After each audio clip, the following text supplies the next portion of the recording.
Chapter 11. Close upon the hour of noon, the whole village was suddenly electrified by the ghastly news. No need of the as yet undreamed of telegraph. The tale flew from man to man, from group to group, from house to house, with little less than telegraphic speed. Of course, the schoolmaster gave holiday for that afternoon.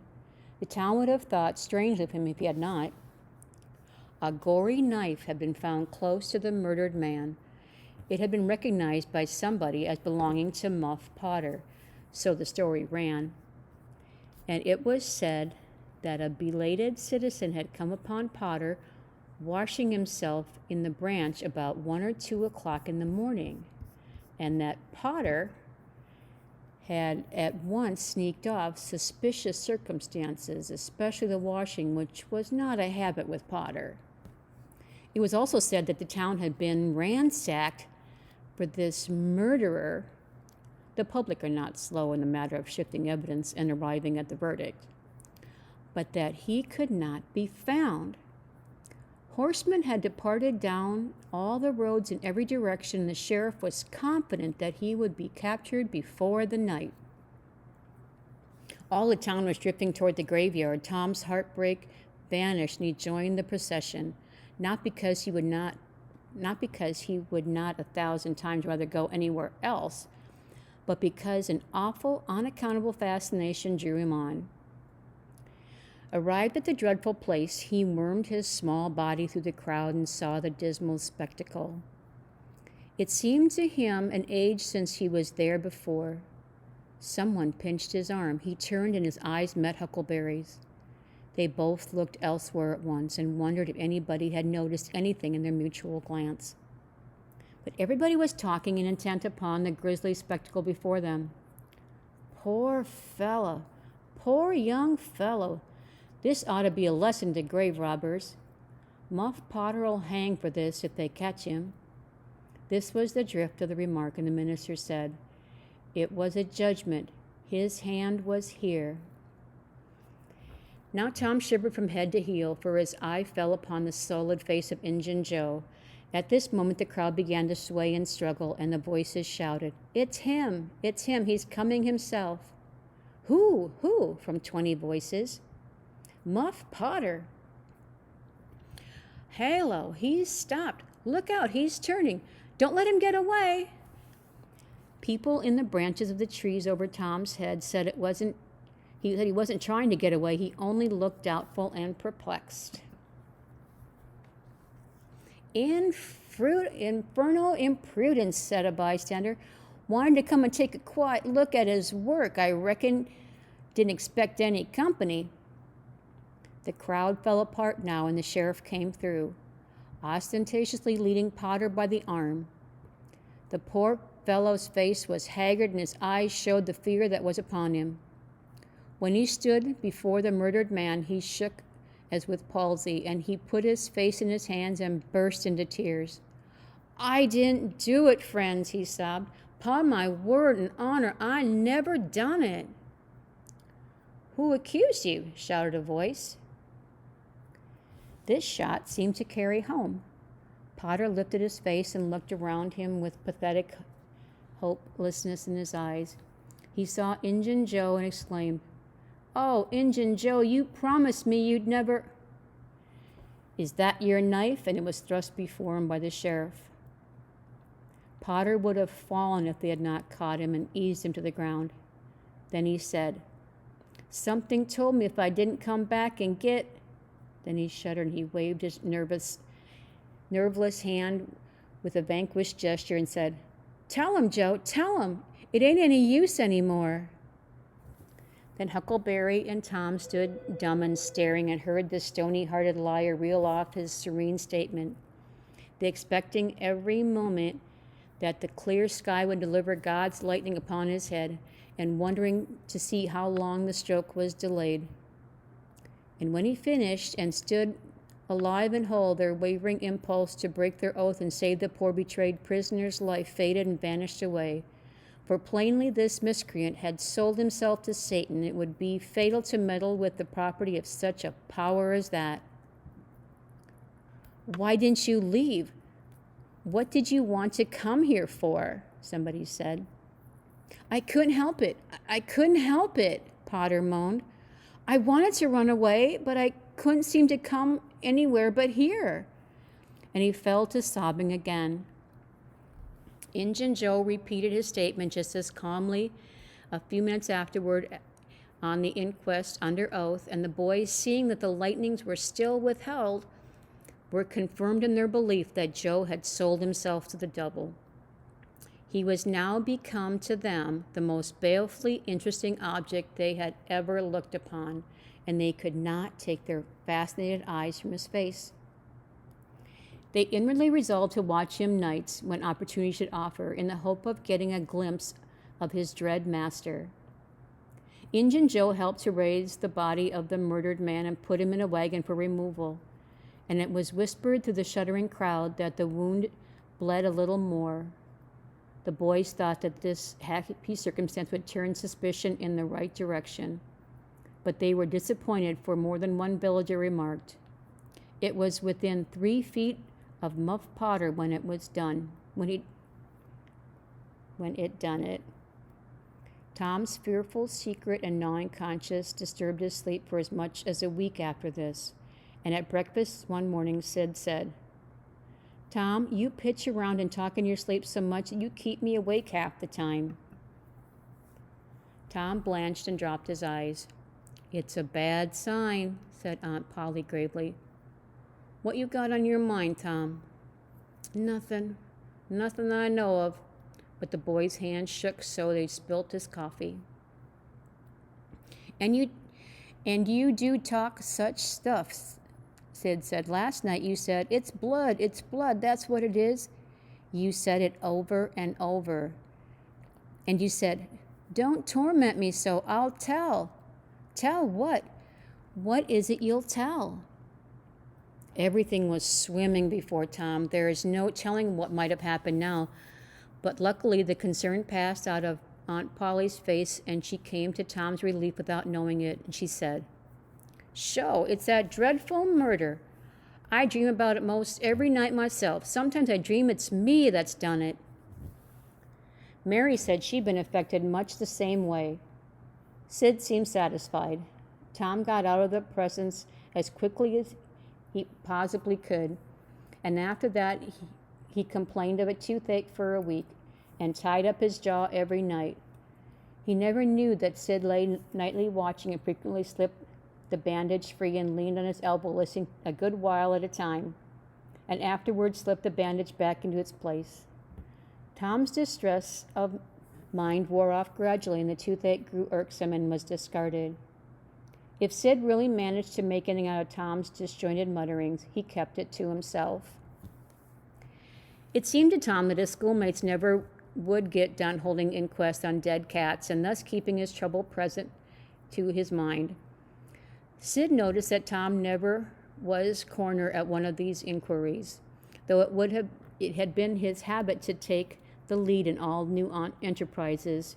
He noticed, too, that Tom never acted as a witness, and that was strange, and Sid did not overlook the fact that Tom even showed a marked aversion to these inquests, and always avoided them when he could. Sid marveled, but said nothing. However, even inquests went out of vogue at last, and ceased to torture Tom's conscience. Every day or two during this time of sorrow, Tom watched his opportunity and went to the little grated jail window and smuggled such small comforts through to the murderer as he could get a hold of. The jail was a trifling little brick den that stood in the marsh at the edge of the village, and no guards were afforded for it. Indeed, it was seldom occupied. These offerings greatly helped to ease Tom's conscience. The villagers had strong desire to tar and feather Injun Joe and ride him on the rail for body snatching, but so formidable was his character that nobody could be found who was willing to take the lead in the matter, so it was dropped. He had been careful to begin both of his inquest statements with the fight, without confessing the grave robbery that preceded it. Therefore, it was deemed wiser not to try the case in the courts at present.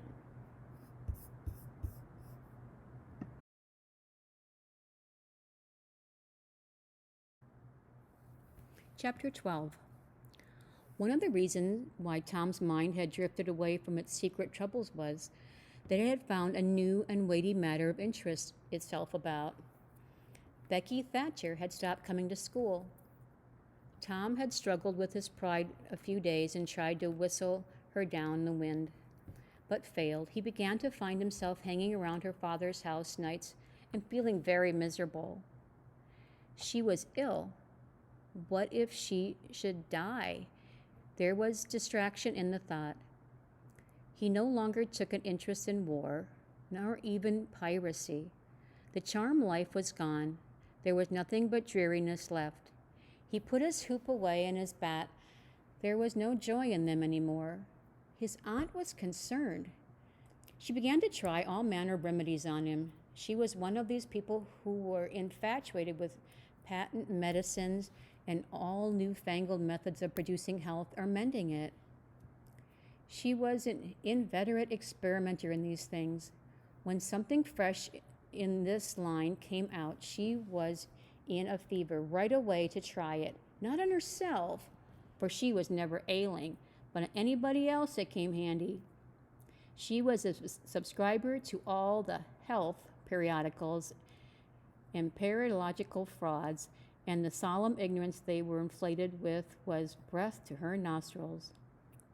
All the rot they contained about ventilation and how to go to bed, how to get up, what to eat, what to drink, and how much exercise to take, and what frame of mind to keep oneself in, and what sort of clothing to wear, was all gospel to her, and she never observed that with her health journals of the current month customarily upset everything they had recommended the month before. She was as simple-hearted and honest as the day was long. And she was an easy victim.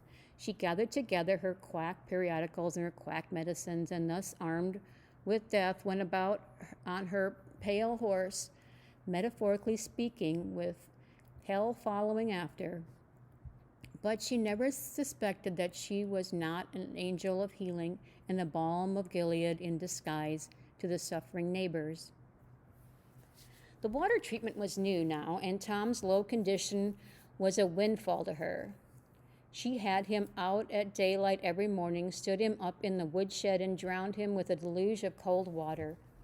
Then she scrubbed him down with a towel like a file, and so brought him to. Then she rolled him up in a wet sheet and put him under the blankets till she sweated his soul clean, and the yellow stains of it came through his pores, as Tom said. Yet, notwithstanding all this, the boy grew more and more melancholy and pale and dejected. She added hot baths, sitz baths, shower baths, and plunges. The boy remained as dismal as a hearse. She began to assist the water with a slim oatmeal diet and blister plasters. She calculated his capacity as she would a jug's and filled him up every day with quack cure-alls. Tom had become indifferent to persecution by this time. This phase filled the old lady's heart with consternation. This indifference must be broken up at any cost. Now she heard of painkiller for the first time. She ordered a lot at once. She tasted it and was filled with gratitude. It was simply fire in liquid form. She dropped the water treatment and everything else and pinned her faith to painkiller. She gave Tom a teaspoonful and watched with deepest anxiety for the result. Her troubles were instantly at rest, her soul at peace again, for the indifference was broken up. The boy could not have shown a wilder, heartier interest if she had built a fire under him. Tom felt that it was time to wake up. This sort of life might be romantic enough, but in his blighted condition, but it was going to have too little sentiment and too much distracting variety about it. So he thought over various plans for relief and finally hit upon that of professing to be fond of painkiller. He asked for it so often that it became a nuisance, and his aunt ended by telling him to help himself and quit bothering her. If it had been Sid, she would have had no misgivings to alloy her delight, but since it was Tom, she watched the bottle clandestinely. She found that the medicine did really diminish, but it did not occur to her that the boy was mending the health of a crack in the sitting room floor with it. One day, Tom was in the act of dosing the crack when his aunt's yellow cat came along purring. Eyeing the teaspoon variously and begging for a taste, Tom said, "Don't ask for it unless you want it, Peter." But Peter signified that he did want it. "You better make sure." Peter was sure. "Now you've asked for it and I'll give it to you, because there ain't nothing mean about me, but if you find you don't like it, you mustn't blame anybody but your own self." Peter was agreeable, so Tom pried his mouth open and poured down the painkiller. Peter sprang a couple of yards in the air and then delivered a war whoop and set off around the room, banging against furniture, upsetting flower pots, and making general havoc. Next, he rose on his hind feet and pranced around in a frenzy of enjoyment, with his head over his shoulder and his voice proclaiming an unappeasable happiness. Then he went tearing around the house again, spreading chaos and destruction in his path. Aunt Polly entered in time to see him throw a few double somersaults, deliver a final mighty hurrah, and sail through the open window, carrying the rest of the flower pots with him. The old lady stood petrified with astonishment, peering over her glasses.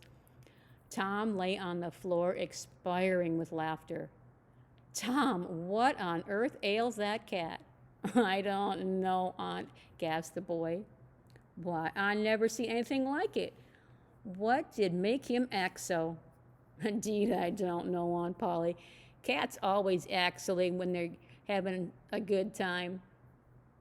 "They do they?" There was something in the tone that made Tom apprehensive. "Yes'm, that is. I believe they do." "You do?" "Yes'm." The old lady was bending down, Tom watching with interest, emphasized by anxiety. Too late, he divined her drift. The handle of the telltale teaspoon was visible under the bed valance. Aunt Polly took it, held it up. Tom winced and dropped his eyes. Aunt Polly raised him by the usual handle by his ear and cracked his head soundly with her thimble. "Now, sir, what did you want to treat that poor dumb beast so for?" "I done it out of pity for him because he hadn't had any aunt." "Hadn't any aunt? You numbskull! What has that got to do with it?" "Heaps. Because if he'd had one, she'd burnt him out herself. She'd a roasted his bowels out of him without any feeling than if he was a human." Aunt Polly felt a sudden pang of remorse. This was putting the thing to a new light. What was cruelty to a cat might be cruelty to a boy, too. She began to soften. She felt sorry. Her eyes watered a little, and she put a hand on Tom's head and said gently, "I was meaning for the best, Tom, and Tom, it did do you good." Tom looked up in her face with just a perceptible twinkle peeping through his gravity. "I know you was meaning for the best, Auntie, and so was I with Peter. It done him good, too. I never seen him get around so since." "Oh, go along with you, Tom, before you aggravate me again. And you try and see if you can't be a good boy for once. You needn't take any more medicine." Tom reached school ahead of time. It was noticed that this strange thing had been occurring every day lately. And now, as usual of late, he hung about the gate of the schoolyard instead of playing with his comrades. He was sick, he said, and he looked it. He tried to seem to be looking everywhere, but whither he really was looking, down the road. Presently Jeff Thatcher hove in sight and Tom's face lighted. He gazed a moment and then turned sorrowfully away. When Jeff arrived, Tom accosted him and led up warily to opportunities for remark about Becky, but the giddy lad never could see the bait. Tom watched and watched, hoping whenever a frisking frog came into sight, and hating the owner of it as soon as he saw she was not the right one. At last, Frock ceased to appear, and he dropped hopelessly into the dumps. He entered the empty schoolhouse and sat down to supper. Then one more Frock passed in at the gate, and Tom's heart gave a great bound. The next instant he was out and going on like an Indian, yelling, laughing, chasing boys, jumping over the fence at risk of life and limb, throwing handsprings, standing on his head, doing all heroic things he could conceive of, and keeping a furtive eye out all the while to see if Becky Thatcher was noticing. But she seemed to be unconscious of it all. She never looked. Could it be possible that she was not aware that he was there? He carried his exploits to her immediate vicinity, came war-whooping around, snatched a boy's cap, hurling to the roof of the schoolhouse, broke through a group of boys, tumbling them in every direction, and fell sprawling himself under Becky's nose, almost upsetting her. And she turned with her nose in the air, and he heard her say, "Some people think they're mighty smart, always showing off." Tom's cheeks burned, and he gathered himself up and sneaked off, crushed and crestfallen.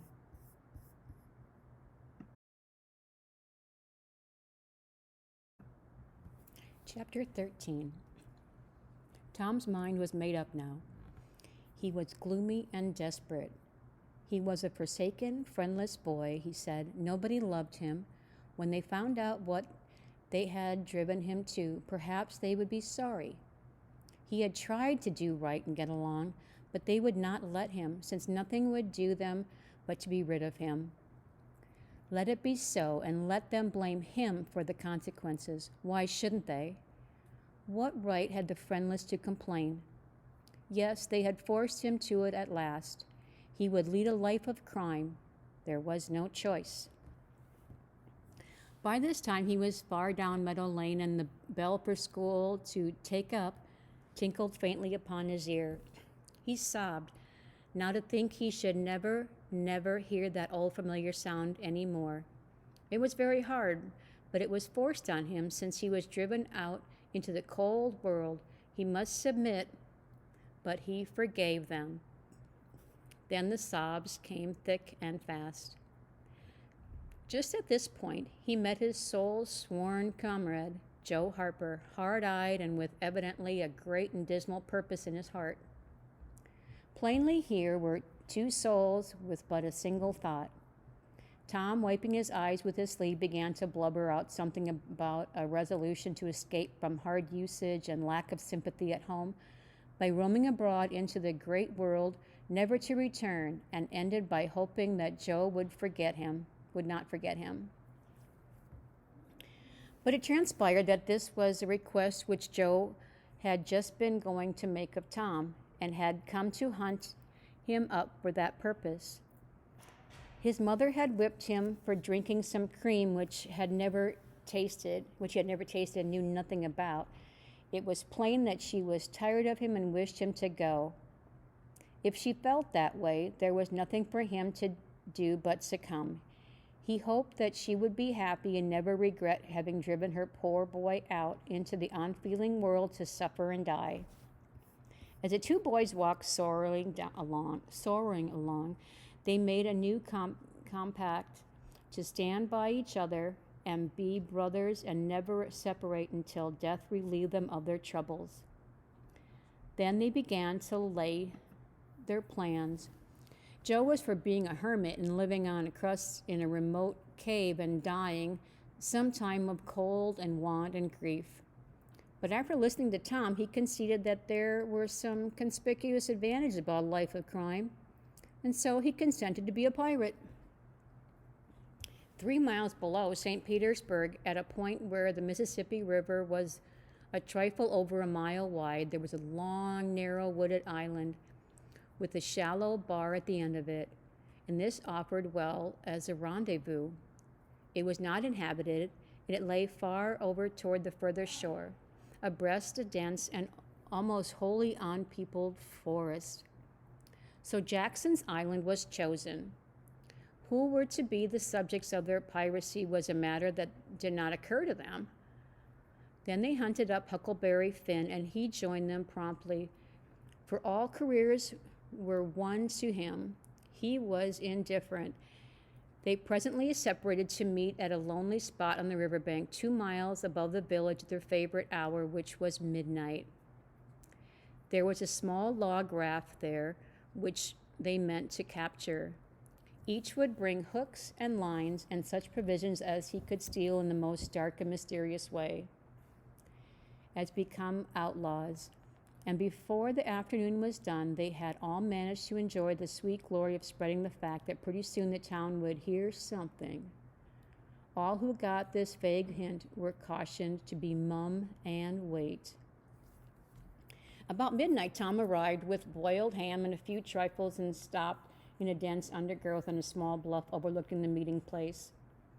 It was starlight and very still. The mighty river lay like an ocean at rest. Tom listened a moment, but no sound disturbed the quiet. Then he gave a low, distinct whistle. It was answered from under the bluff. Tom whistled twice more. These signals were answered in the same way. Then a guarded voice said, "Who goes there?" "Tom Sawyer, the Black Avenger of the Spanish Main." "What your names?" "Huck Finn, the Red-Handed, and Joe Harper, the Terror of the Seas." Tom furnished these titles from his favorite literature. "'Tis well, give the countersign." 2 hoarse whispers delivered the same awful word simultaneously in the brooding night. "Blood!" Tom tumbled his ham over the bluff and let himself down after it, tearing both skin and clothes to some extent in the effort. There was an easy, comfortable path along the shore under the bluff, but it lacked the advantage of difficulty and danger so valued by a pirate. The Terror of the Seas had brought a side of bacon and had about worn himself out with getting it there. Finn, the Red-Handed, had stolen a skillet and a quantity of half-cured leaf tobacco, and had also brought a few corn cobs to make pipes with. But none of the pirates smoked or chewed but himself. The Black Avenger of the Spanish Main said it would never do to start without some fire. That was a wise thought. Matches were hardly known in that day. They saw a fire smoldering upon a great raft 100 yards above, and they went stealthily thitherly and helped themselves to a chunk. They made an imposing adventure of it, saying "hist" every now and then, and suddenly halting with a finger on lip, moving with hands on imaginary dagger hilts, and giving orders in dismal whispers that if the foe stirred, let him have it to the hilt. Because dead men tell no tales. They knew well enough that the raftsmen were all down at the village laying in stores or having a spree, but still there was no excuse for them conducting this thing on piratical way. They shoved off presently, and Tom in command, Huck at the after oar and Joe at the forward. Tom stood amidship, gloomy, borrowed, and with folded arms, and gave his orders in low, stern whisper. "Luff and bring her to the wind." "Aye, aye, sir." "Steady, steady, steady it is, sir." "Let her go off a point." "Point it is, sir." As the boys steadily and monotonously drove the raft toward the midstream, it was no doubt understood that these orders were given only for style and were not intended to mean anything in particular. "What sail's she carrying?" "Courses, topsails, and flying jibs, sir." "Send the royals up, lay out aloft. There, half a dozen of ye. Foretopmastrums, lively now." "Aye, aye, sir." "Shake out the mantellans. Sheets and braces now, me hearties." "Aye, aye, sir." "Hallam a-lee, hard a port. Stand by to meet her when she comes. Port, port, now, men. With a will. Steady, steady it is, sir." The raft drew beyond the middle of the river, and the boys pointed her head right, and then lay on their oars. The river was not high, so there was not more than 2 or 3 mile current. Hardly a word was said during the next 3/4 of an hour. Now the raft was passing before the distant town. 2 or 3 glimmering lights showed where it lay, peacefully sleeping beyond the vague, vast sweep of star-gemmed water, unconscious of the tremendous event that was happening. The Black Avenger stood still with folded arms, looking his last upon the scene of his former joys and his later sufferings, and wishing she could see him now, abroad on the wild sea, facing peril and death with dauntless heart, going to his doom with a grim smile on his lips. It was but a small strain on his imagination to remove Jackson's Island beyond the eyeshot of the village, so he looked his last with a broken and satisfied heart. The other pirates were looking their last too, and they were looking so long that they came near to letting the current drift them out of range of the island. But they discovered the danger in time and made the shift to avert it. About 2 o'clock in the morning, the raft grounded on the bar 200 yards above the head of the island. They waded back and forth until they landed their freight. Part of the little raft's belongings consisted of an old sail, and this they spread over the nook in the bushes for a tent to shelter their provisions. But they themselves would sleep in the open air in good weather, as became outlaws. They built a fire against the side of the great log, 20 or 30 steps within the somber depths of the forest, then cooked some bacon in the frying pan for supper, and they used up half of the corn pone stock they had brought. It seemed glorious sport to be feasting in that wild, free way in the virgin forest of the unexplored, uninhabited island, far from the haunts of men, and they said they never would return to civilization. The climbing fire lit up their faces and threw its ruddy glare upon the pillared tree trunks of their forest temple and upon the varnished foliage and festooning vines. When the last crisp slice of bacon was gone, and the last allowance of corn pone devoured, the boys stretched themselves out on the grass, filled with contentment. They could have found a cooler place, but they would not deny themselves such a romantic feature as a roasting campfire. "Ain't it gay?" said Joe. "It's nuts," said Tom. "What would the boys say if they could see us?" "Say, well, they'd just die to be here. Hey, Hucky." "I reckon so," said Huckleberry. "Anyway, I'm suited. I don't want nothing better than this. I don't ever get enough to eat generally, and here they can't come and pick at a feller and bullyrag him so." "It's just the life for me," said Tom. "You don't have to get up mornings if you don't have to go to school and wash and all the blame foolishness. You see, a pirate don't have to do anything, Joe, when there's a shore, but a hermit, he has to be praying considerable, and then he don't have any fun anyway, all by himself that way." "Oh, yes, that's so," said Joe, "but I ain't thought much about it, you know. I'd a good deal rather be a pirate, now that I've tried it."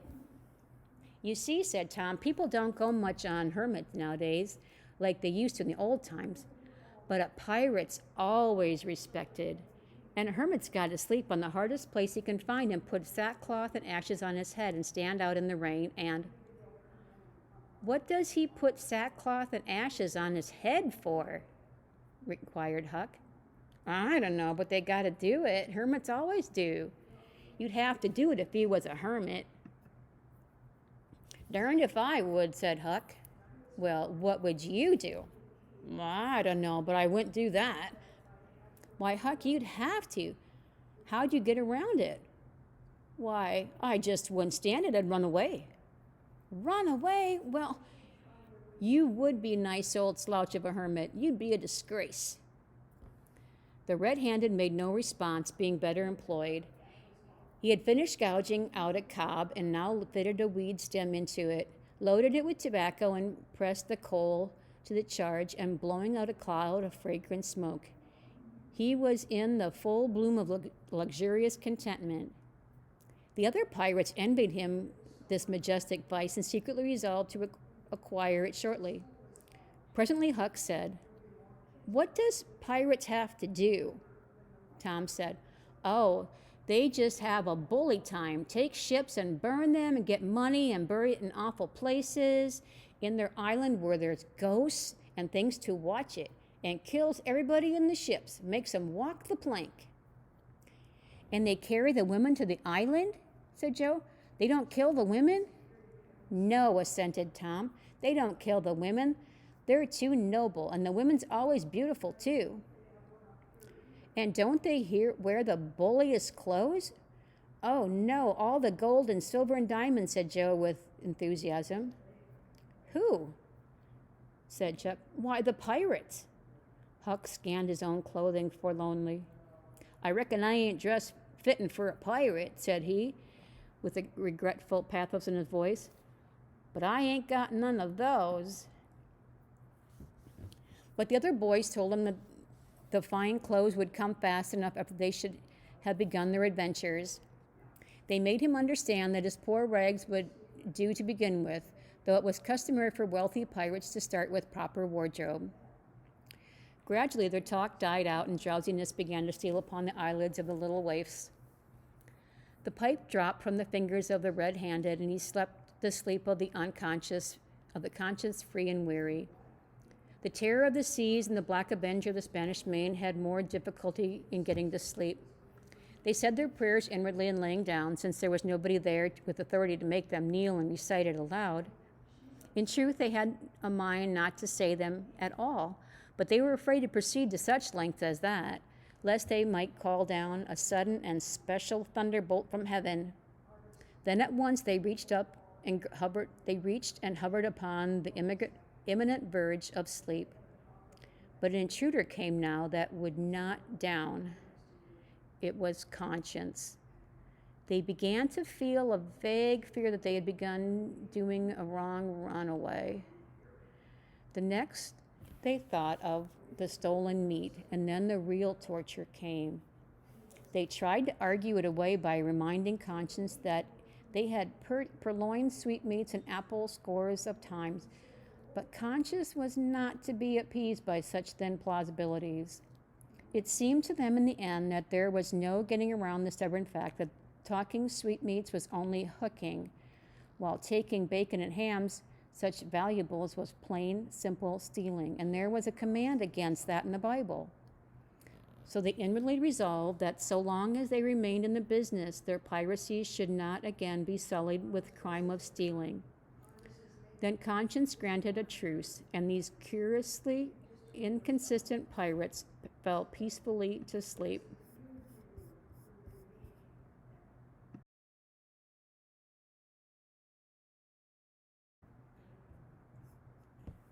Chapter 14. When Tom awoke in the morning, he wondered where he was.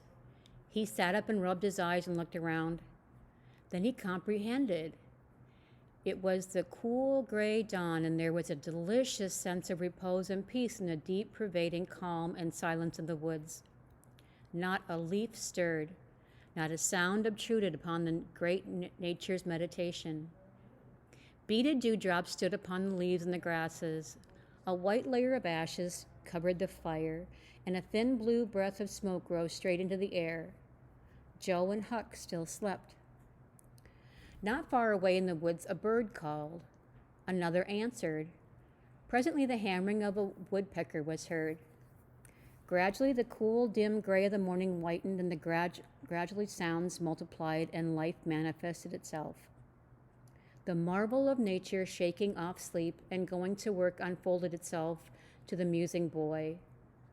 A little green worm came crawling over a dewy leaf, lifting 2/3 of his body into the air from time to time and sniffing around, then proceeding again, for he was measuring, Tom said, and when the worm approached him of its own accord, he sat as still as a stone, with his hopes rising and falling by turns, as the creature still came toward him, or seemed inclined to go elsewhere, and when at last he considered a painful moment when its curved body in the air, and then came decisively down upon Tom's leg and began a journey over him.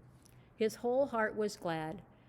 for that meant he was going to have a new suit of clothes without the shadow of a doubt, a gaudy, heretical uniform. Now a procession of ants appeared from nowhere in particular and went about their labors, one struggling manfully by with a dead spider 5 times as big as itself in its arms, and lugged it straight up a tree trunk. A brown-spotted ladybug climbed the dizzy height of a grass blade, and Tom bent down close to it and said, "Ladybug, ladybug, fly away home. Your house is on fire, your children's alone." And she took wing and went off to see about it, which did not surprise the boy, for he knew of the old that this insect was credulous about conflagrations, and he had practiced upon its simplicity more than once. A tumblebug came next, heaving sturdily at its ball, and Tom touched the creature to see it shut its legs against his body and pretend to be dead. The birds were fairly riding by this time. A catbird, the northern mocker, lit in a tree over Tom's head and trilled out her imitations of her neighbors in rapture of enjoyment. Then a shrill jay swept down, a flash of blue flame, and stopped on a twig almost within the boy's reach, cocked its head to one side, and eyed the strangers with consuming curiosity. A gray squirrel and a big fellow of a fox kind came scurrying along, sitting up at intervals to inspect and chatter at the boys, for the wild things had probably never seen a human being before and scarcely knew whether to be afraid or not. All nature was wide awake and stirring now. Long glances of sunlight pierced down through the dense foliage far and near, and a few butterflies came fluttering upon the scene. Tom stirred up the other pirates, and they all clattered away with a shout, and in a minute or two they were stripped and chasing after and tumbling over each other in the hollow, limpid water of the white sandbar. They felt no longing for the little village sleeping in the distance beyond the majestic waste of water. A vagrant current or a slight rise in the river had carried off their raft, but this only gratified them, since its going was something like burning the bridge between them and civilization. They came back to camp wonderfully refreshed, glad-hearted, and ravenous. They soon had the campfire blazing up again. Huck found a spring of cold, clear water close by, and the boys made cups of broad oak and hickory leaves, and felt that water, sweetened with such wildwood charm as that, would be a good enough substitute for coffee. While Joe was slicing bacon for breakfast, Tom and Huck asked him to hold on a minute. They stepped to a promising nook on the riverbank and threw in their lines. Almost immediately they had a reward. Joe had not had time to get impatient before they were back again with some handsome bass, a couple of sun perch, and a small catfish. Provisions enough for quite a family. They fried the fish with the bacon and were astonished, for no fish had ever seemed so delicious before. They did not know that the quicker freshwater fish was on the fire after he caught, the better he is. They reflected upon what a sauce, open air exercise, bathing, and large ingredient of hunger would make. They lay around in the shade after breakfast while Huck had a smoke and went off through the woods on an exploring expedition. They tramped gaily along, over decaying logs, through tangled underbrush, among solemn monarchs of the forest, hung from their crowns to the ground with drooping regalia of grapevines. Now and then they came upon snug nooks carpeted with grass and jeweled with flowers. They found plenty of things to be delighted with, but nothing to be astounded at. They discovered that the island was about 3 miles long and 1/4 mile wide, and that the shore it lay close to was separated from it by a narrow channel hardly 200 yards wide. They took a swim about every hour, and so it was close upon the middle of the afternoon when they got back to the camp. They were too hungry to stop to fish, but they fared sumptuously upon cold ham and then threw themselves down in the shade to talk. But the talk soon began to drag and then died. The stillness, the solemnity that brooded in the woods, and the sense of loneliness began to tell upon the spirits of the boys. They fell to thinking. A sort of undefined longing crept upon them. This took dim shape presently. It was budding homesickness. Even Finn, the red-handed, was dreaming of his doorstep and the empty hogshed. But they were all ashamed of their weakness, and none was brave enough to speak the thought. For some time now, the boys had been duly conscious of the peculiar sound in the distance, just as sometimes is of the ticking of a clock, which takes no distinct note of. But now this mysterious sound became more pronounced and forced their recognition. The boys started, glanced at each other, and then each assumed a listening attitude. There was a long silence, profound and unbroken. Then a deep, sullen boom came floating down from the distance. "What is it?" exclaimed Joe under his breath. "I wonder," said Tom in a whisper. "'Tain't thunder," said Huckleberry in an odd tone. "Because thunder—" "Hark," said Tom. "Listen, don't talk." They waited a time that seemed an age, and then the same muffled boom troubled the solemn hush. "Let's go see." They sprang to their feet and hurried to the shore toward the town. They parted the bushes on the bank and peered over the water. The little steam ferry boat was about a mile below the village, drifting with the current. Her broad deck seemed crowded with people. There were a great many skiffs rolling about or floating with steam in the neighborhood of the ferry boat, but the boys could not determine what the men in them were doing. Presently, a great jet of white smoke burst from the ferry boat's side as it expanded and rose in a lazy cloud. That same dull throb of sound was borne to the listeners again. "I know now," exclaimed Tom. "Somebody's drowned." "That's it," said Huckle.